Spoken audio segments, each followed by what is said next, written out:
आप सुन रहे हैं माई डेडली डेविल लव, जिसके राइटर हैं उदय कश्यप, और उनकी इस जुनूनी कहानी को आवाज़ दी है नितिका चौधरी यानी कि मैंने। चांद की रोशनी में उस बेरहम माफिया के ऊपर लेटी वो शब्दों की मलिका अपनी बेचैनी भरी निगाहों से एकटक उस हैवान की आंखों में देख रही थी। अधिराज की वो हेजल आंखें जो अक्सर हैवानियत और बेरहमी बयां किया करती थी, आज उनमें आर्या के लिए दीवानगी और पागलपन साफ नजर आ रहा था। मगर अफसोस, दिल के एहसासों को कागजी पन्ने पर उतारने वाली हमारी शब्दों की मलिका आज उन हेजल आंखों को पढ़ पाने में नाकाम साबित हो रही थी। आर्या और अधिराज दोनों एक दूसरे की आंखों में खो चुके थे। दिल दोनों का धड़क रहा था और दोनों ही सांसों की आवाज के साथ तालमेल बैठाती उन धड़कनों को सुन पा रहे थे। अधिराज, जिसकी हेजल आंखें दीवानगी से पूरी तरह भर चुकी थी, उसने आर्या के हाथ को छोड़ा और उसकी कमर पर अपनी बाहें लपेट ली। जो महसूस कर आर्या, जिसकी आंखें एकटक अपने सामने लेटे उस हैंडसम शख्स के चेहरे पर थी, पल भर में ही हैरानी से बड़ी हो गई। और इससे पहले कि वो कुछ कहती या कर पाती, उस शख्स ने उसे पलट दिया। आर्या बहुत ज़्यादा डर गई थी। उसने पूरी मजबूती से अधिराज के कॉलर को पकड़ लिया और उसके सीने में खुद के चेहरे को छिपा लिया। इसी दौरान उसके होंठ अधिराज के सीने को छू गए, जिससे उस माफिया का रोम रोम सिहर उठा और उसका वो भावहीन चेहरा पल भर में बेचैनी से भर गया। अधिराज एक बार फिर बेचैनी और तड़प से उसके चेहरे को देखने लगा और अचानक ही उसके चेहरे पर एक डेविल स्माइल तैर गई। उसने आर्या के चेहरे पर आए बालों को हटाया और उसके चेहरे को देखने लगा। इसी बीच उसने अपनी आंखें खोली, लेकिन इस बार उसने उन हेजल आंखों में नहीं देखा, क्योंकि उन आंखों में देख पाना उसके लिए बेहद मुश्किल हो रहा था। दिल बेचैन हो रहा था उन आंखों के दीदार से।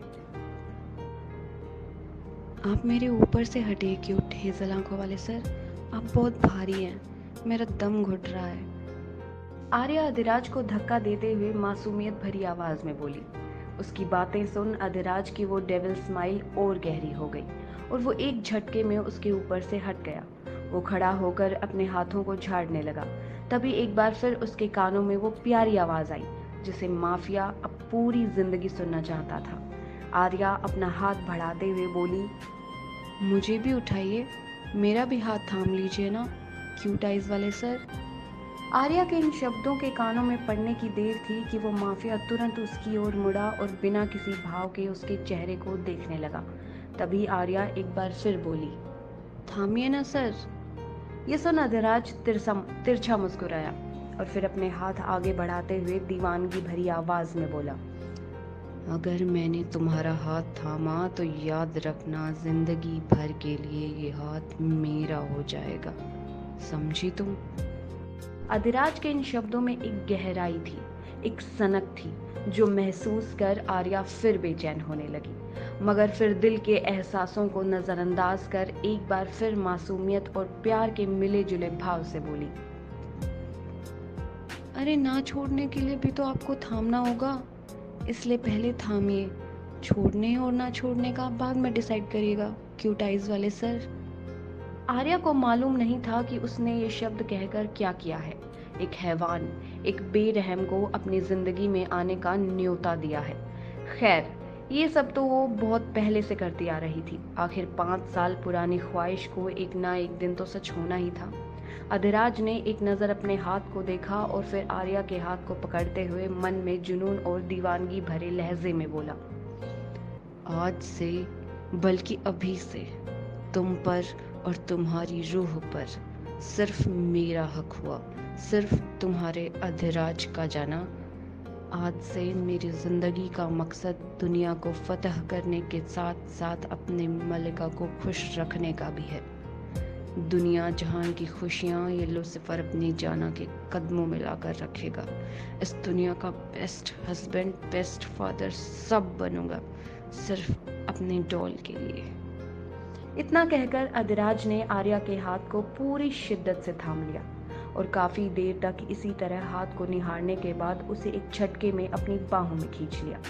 आर्या के हाथ अधिराज के सीने पर थे और वो एक टक हैरानी भरी आंखों से उसे निहार रही थी। लंबे बाल हवा में लहरा रहे थे, जो देख अधिराज के दिल पर बेहिसाब सुकून मिला। दोनों एक दूसरे को निहार रहे थे, एक बेचैनी से और दूसरा बेहिसाब जुनून से। अपने शब्दों को याद रखना डॉल, क्योंकि अब तुम्हारा हाथ मेरा हुआ। अब इस हाथ को मैं मरते दम तक नहीं छोड़ने वाला। अधिराज उसकी आंखों में आंखें डालकर जुनून भरे लहजे में बोला। अधिराज के शब्द सुन आर्या के रोंगटे खड़े हो गए। न जाने क्यों, मगर अब उसे डर लगने लगा, जो अब से कुछ देर पहले नहीं था। आर्या ने एक गहरी सांस ली और फिर उससे अपना हाथ छुड़ाने की कोशिश करते हुए धीमी आवाज में बोली, सर मेरा हाथ छोड़िए, मुझे मेरे घर जाना है। कहा था ना, एक बार हाथ थाम लूंगा तो दोबारा नहीं छोड़ूंगा। अधिराज उसके चेहरे को घूरते जुनून और गुस्से के मिले जुले भाव से बोला। अधिराज की सख्त आवाज सुन आर्या सहम गई और वो एकटक उसकी आंखों में देखने लगी। आर्या को इस तरह सहमा देख अधिराज के दिल में एक अजीब सा दर्द महसूस हुआ। उसने तुरंत ही आर्या के हाथ को छोड़ा और उसकी आंखों में देखते हुए प्यार भरी आवाज में बोला, लो छोड़ दिया तुम्हारा हाथ, मगर यहाँ से जाओगी तभी जब मुझसे वादा करोगी। वादे का जिक्र आते ही आर्या का दिल जोरों शोरों से धड़कने लगा। उसके कानों में कुछ अतीत की किताब में बंद यादों की कुछ आवाजें घूमने लगी, जिन्होंने उसके दिल को तड़प और दर्द के सागर में समेट दिया, जिसे बड़ी ही मुश्किल से नजरअंदाज करते हुए वो बोली, कैसा वादा? ये सुन अधिराज बड़े ही कातिल तरीके से मुस्कुराया और उसकी उन आंखों में झलक रही बेचैनी को अपनी आंखों से मौजूद जुनूनियत से रूबरू कराते हुए सर्द आवाज में बोला, तुम्हें अपना सारा वक्त मेरे नाम करना होगा। बताओ, करोगी या नहीं? आज के लिए बस इतना ही। मिलते हैं अगले पार्ट में। तब तक के लिए स्वस्थ रहें, मस्त रहें and don't forget to like, share and subscribe our channel. Radhe Radhe.